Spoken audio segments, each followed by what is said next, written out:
Hi guys, I'm back. My name is Rachel White.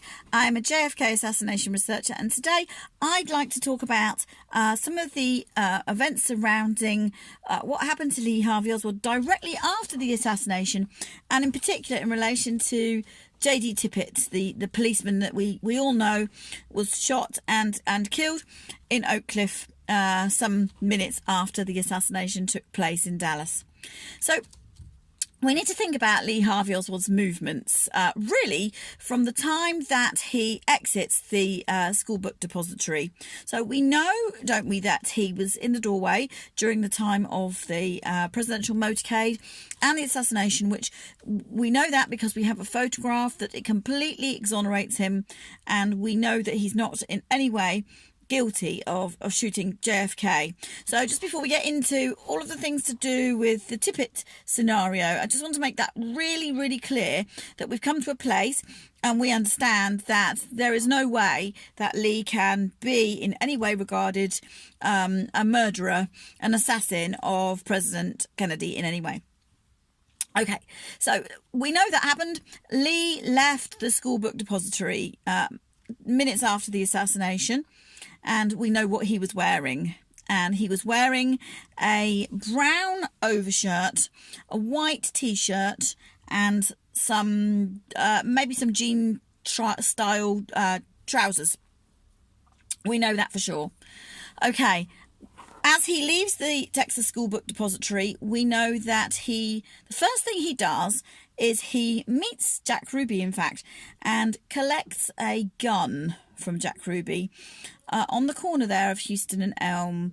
Now, this is a really important point here that we're making, because we have a witness to say that a gun changed hands between Lee and Ruby. So that is absolutely, in my mind, a very genuine occurrence that, of course, the Warren Commission completely dismissed. Okay, but we have the account that a lady called Lucy actually witnessed that transfer of a weapon between Ruby and Oswald, and Lee took it and put it in his pocket and walked away from the plaza with that gun. We next find Lee, he comes down the front extension of Elm Street in front of the school book depository, and Ruby heads around the back of the building. So we've got them splitting at this point, and Ruby's going behind and Lee is coming in front, but they meet together again at the place where we have actually a photograph of two vehicles parked next to each other. One is a green Ford pickup truck, and it's parked directly next to a blue Ford Falcon. And we have a picture there of Ruby waiting with his back to the camera, hands in pocket, at that place minutes after the assassination. So if you go onto our Facebook page, Oswald Was Not a Shooter, and we have many photos on there, and it will be on there for you to see. And in our book Takedown, we also have that available in that book. So we know that Ruby was there, and it's from that point, really, where those two vehicles were parked, just up on behind the knoll there, that Lee is next seen running down the knoll, giving a shrill whistle as a light green Nash Rambler station wagon is coming along Elm Street on the proper part of the road, which is actually following on now from the chaos of what was originally the motorcade convoy, headed in the direction of Parkland. So Lee stops this vehicle and gets in, and all of these things are witnessed by Deputy Sheriff Roger Craig, who was actually Man of the Year in terms of the Sheriff's Department. And he saw Lee and later said, when Lee was in custody, if this is not the man, then he has a very good likeness or a double of someone else. Now that has led countless researchers to believe that Lee was impersonated in the plaza. And certainly because we have two accounts of how Lee left the plaza, as in some people believe that he caught the bus and then the cab and then went back to his rooming house, and others of us believe exactly what Deputy Sheriff Roger Craig said, and he caught this vehicle, stopped this vehicle, and he boarded the vehicle, and that vehicle drove off containing other shooters from the 6th floor, and they sped off towards Oak Cliff. So that is the correct version of events. And if you've caught up with my earlier video to do with Wesley Frazier, you'll understand why we know now that it is impossible for Lee to have caught the bus. Okay, so I've presented all of that evidence about Lee not catching the bus and not being in the taxi cab in my previous video. So if you haven't caught up with that, please go and catch up, because these points are all converging, and I'm not going to go into each of it all at the same time. So I want to keep on topic of what we're talking about in this video. So we have Lee. He is in the Nash Rambler, and in the Nash Rambler are the other shooters. They drive to the Holland Avenue safe house at Oak Cliff. Okay, now when they get to Oak Cliff, Lee, as we know, gets out of the vehicle. Well, they all get out of the vehicle, and it's very, very likely at this point that the other shooters are receiving some sort of payment for their role in the assassination, and they are hopping their tails, and they're going to do whatever they're going to do next to lay low, cash in hand. Lee does not receive any form of cash whatsoever, and he may have understood why he wasn't going to be getting any cash at that point. So we have to remember that up until this point, he has infiltrated the conspirator ring, the plot to be on the shooter team. And as far as anyone understands at this moment in the proceedings, Lee has followed through with the shooting. So because we understand that all of these conspirators got paid in cash, there is no reason to suggest at this point why Lee wouldn't be paid. Okay, because they don't understand yet, nobody understands yet, that Lee didn't actually follow through. We know he didn't follow through. So he has no cash coming to him. And that he may have been reconciled to that because he understands that he has to make an escape, and to have cash on him at this point would be quite a dangerous thing. So they may have said that his payment would be coming to him at some point later. So at the Holland Avenue safe house, Lee changes his trousers. Now, this is super important here, this information, because we have forever and a day been led to believe that Lee went back to his rooming house, and Lee went back to his rooming house to do a few things. And one of those things was to change his trousers and to pick up the gun. But we know that Lee collected the gun from Ruby outside the school book depository, and we know that Lee changed his trousers at the Holland Avenue safe house. He'd got those trousers the night before. He had taken them in the Nash Rambler, and he did not go back to North Beckley. So there would be no need whatsoever to go back to his rooming house. So if there's no need to go back to his rooming house, we can fairly well say it didn't happen. It just didn't happen. And so the account of him going back to his rooming house serves other purposes. And the other purposes, of course, that it serves is that it puts him in the location, roughly, that he could perhaps walk to the Tippit shooting scenario. Although, of course, the time trials for that have been done, and it's pretty nigh on impossible. But they had to have some fixed point at which they could possibly bend the time frames and say that it was possible. Well, it wasn't possible anyway, but it doesn't matter that it was or wasn't possible, because Lee didn't actually do it. Lee did not go back to 1026 North Beckley at all on that day. He changes his trousers at the Holland Avenue safe house. He has back on his brown overshirt and his white t-shirt, and he's wearing now smart black trousers.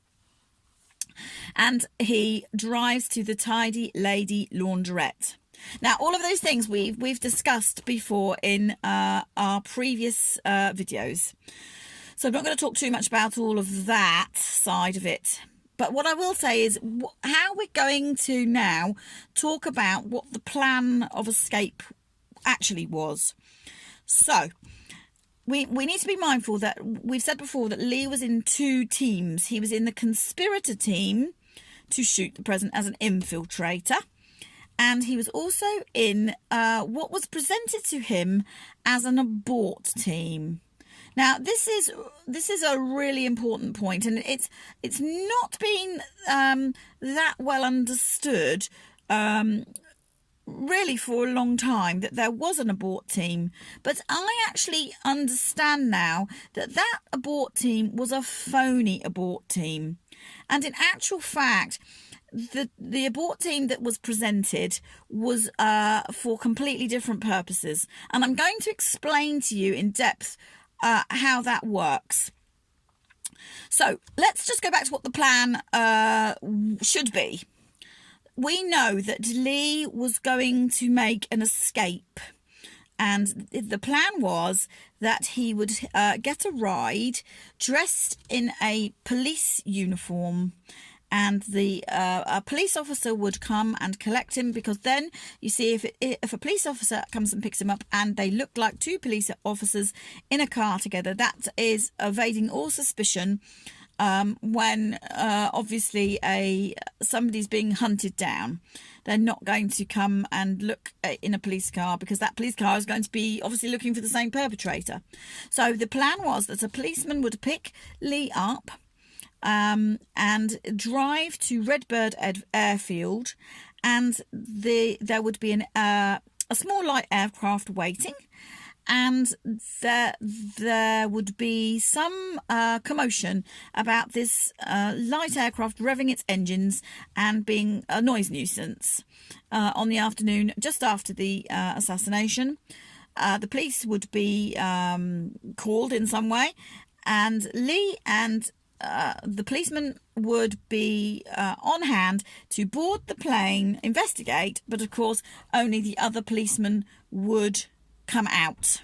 And that in that way, Lee would then be able to take off with the pilots and make his connection onto the next plan of the escape. And it seems so perfect, doesn't it?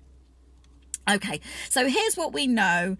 We know that the plan was that Lee was set to meet J.D. Tippit, the policeman J.D. Tippit, in the Top 10 record store at 1 p.m. That's what we know. At 1 p.m, J.D. Tippit is in the Top 10 record store on his own, and he is frantic. He is panicked. He is making a phone call in a panicked way, and I believe that he made that phone call to somebody he knew, and he memorized the number. Now, I've looked at this and I've wondered who it would be that he was making that phone call to. And at first, I thought it possibly was Jack Ruby, but I don't believe that now, because Jack Ruby, don't forget, was in a Parkland hospital. He went to Parkland Hospital directly after the assassination. So I don't believe that it is Jack Ruby at this point that he's trying to phone. I understand that to be someone else.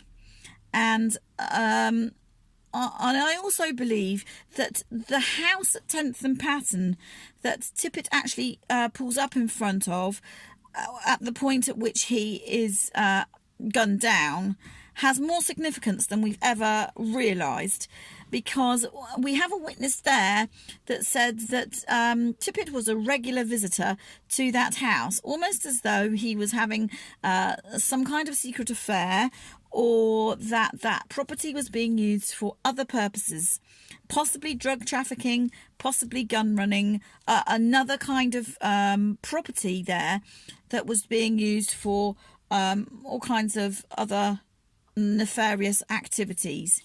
So we have Tippit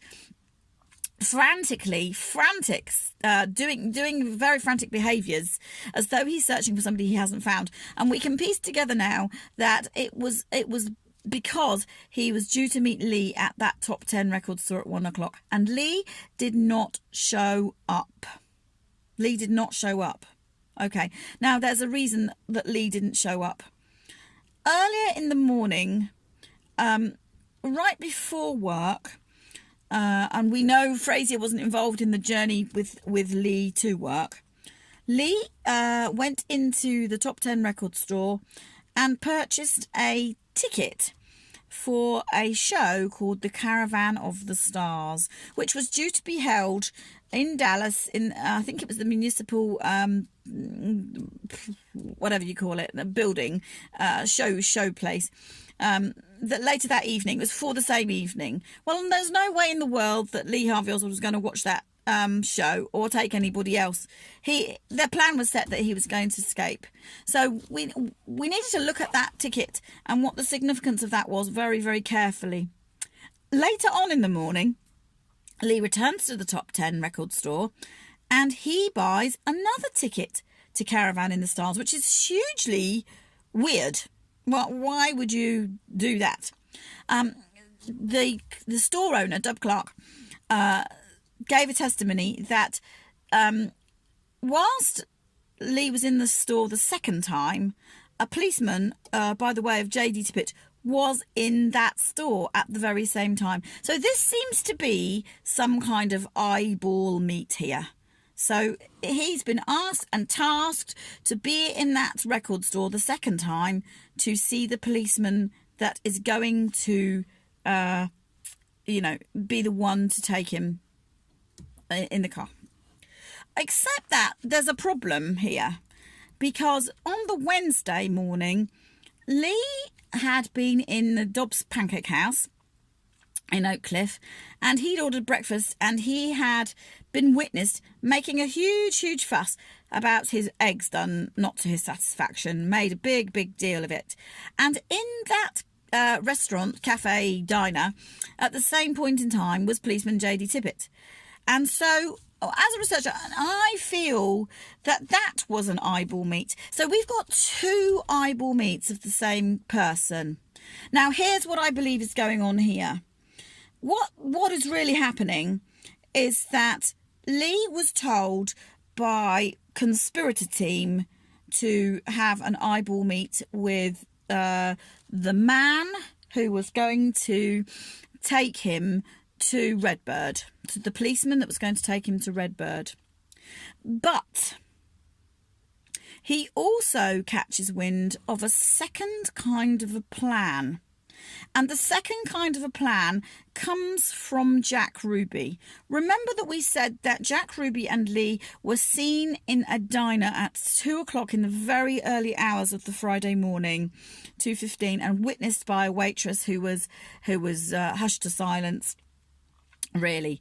So they were twittering at 2 o'clock in the morning, and it is very, very likely that Ruby had asked Lee to do something even more spectacular. And that thing that Ruby, I believe, had asked him to do was to deliver a policeman to an ambush spot. Now, this is going to sound absolutely incredible to our ears, but when we unpack it, it makes perfect sense. So I'd urge you to stay with me, because we really need to get our heads around this, because we believe now that this is the correct version of events, but we're going to have a hard time in hearing this, okay, because it sounds so fantastic. But I want us to stay with it because it's the truth. The plan here, okay, was to use Tippit as a body double for JFK. The conspirators knew full well that they just couldn't risk the assassination and the shots looking like a lone gunman. When we think about that, there is only a split-second chance for Mac Wallace, who was actually one of the best sharpshooters, to get JFK in the back of the head, okay, from the other end of the school book depository, 6th floor window, bang. And there's a split-second chance to do that. If they miss that chance, okay, they've missed that chance forever. And also, they've messed up the lone assassin theory. And in actual fact, we know that JFK was not allowed to leave the plaza alive. There was no way that president was going to come out of that plaza alive. So they had 3 different hit teams. In fact, maybe even others under the bridge as well, just to be sure. And even maybe others at the trademark, just to be absolutely sure that that president was not going to, JFK was not going to survive this. So what we find happening is we've got a barrage of shots coming from all over the place. And we've got later on the magic bullet theory, which we all realise. I mean, that really is the most ridiculous thing ever invented known to man. And it certainly was the first thing I'd ever heard about, when I was 14. And I thought, what a load of rubbish. And that's really the whole magic bullet theory got me thinking about this whole assassination in greater depth. That's the thing that drew me in to realise that we were dealing with a cover-up here. Okay, so what we've got is a volley of shots. There's no way in the world you can make that look like one bullet from one shooter. So we've got to cover ourselves here. We've got to say, as if we're conspirators, we've got to cover ourselves. How are we going to make that look plausible? Because we're going to have autopsy evidence. And we're going to have to. So the answer is to have another corpse. So J.D. Tippit was selected because it was said that he looked like JFK. And the idea was that J.D. Tippit was going to be shot in cold blood to make it look like one bullet and one assassin. All right, through the head. And just pausing for a minute, because this is a big thing to just kind of take on board here. So this, I believe this plot, and this is again difficult for some of us to hear, this plot is dreamed up by somebody like David Ferry. There's no question in my mind, because it takes somebody with this level of intelligence and this level of connection to actually think this through and think, what if? Okay, so Tippit, okay, is completely unaware that he is also being set up. But Lee puts all of this together in the top 10 record store the second he sees J.D. Tippit and has to buy a second ticket to Caravan of the Stars. And the reason that he puts it together is because he understands, like I came to the conclusion, why would you need a second eyeball meet? Because you're actually being told 2 slightly different versions of escape from 2 different places, and he puts it together. So what we have in effect is Lee being told to deliver J.D. Tippit to an ambush, right? But he's also being told from this direction, J.D. Tippit's going to make you escape. J.D. Tippit is being told to deliver Lee to this ambush point so that Lee can be done away with.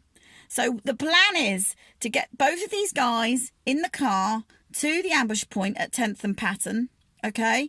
So that guns can be drawn by any snipers waiting, and both can be killed because both need to be dead. And then it's going to look like some kind of Western style shootout. All right. So Tippit's drawn his gun because he's accosted the assassin of President Kennedy, and Lee cannot retaliate. Remember, he's got a gun Ruby had given him, which was faulty. It had a faulty firing pin. There is no way in hell that gun was going to work. It just wasn't going to work. It was faulty. The firing pin was bent, so it couldn't fire anything. So they couldn't risk, you see, Lee firing back at all, because they needed J.D. Tippit to be killed through the head, didn't they? So they could say this is a lone assassin. So what they're going to do is they're going to whisk J.D. Tippit's body away super quick, and they're going to put it on Air Force 2 and alongside the president, and they're going to swap the body midair and doctor the autopsy and the wounds to make it look exactly how it should look, to present to the world an autopsy that says lone assassin, one bullet, from the back of the head. This is the plan, okay? And they pretty much, up until we've researched this, pull this off. Right. Except that Lee understands what is going on here and he bails out. So I'm going to come back and I'm going to talk about part 2 of how this scenario unfolds in a little while. Okay.